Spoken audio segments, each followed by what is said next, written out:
カンナはいつ頃日本に入ってきたの？はい、ですね、日本にですね、日本の木造建築をですね大きくこう変えた、出来事がですね今から1300年前になります。で、だいたい西暦700年頃にですね、中国からね、仏教というものがですね、日本に入ってきます。で、その仏教が、入ってくるのと同時にですね、その仏教に関する建物を建てる必要がありますんで、その建物を建てるための技術者、それからその技術を持った、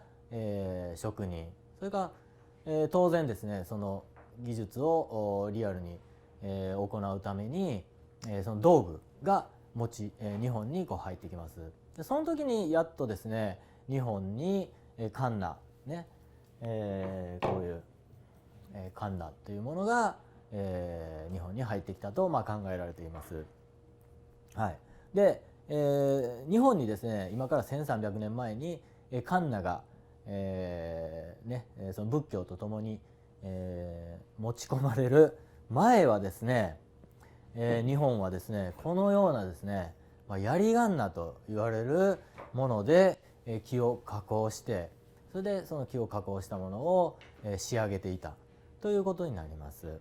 でこれは、非常に古いものですね。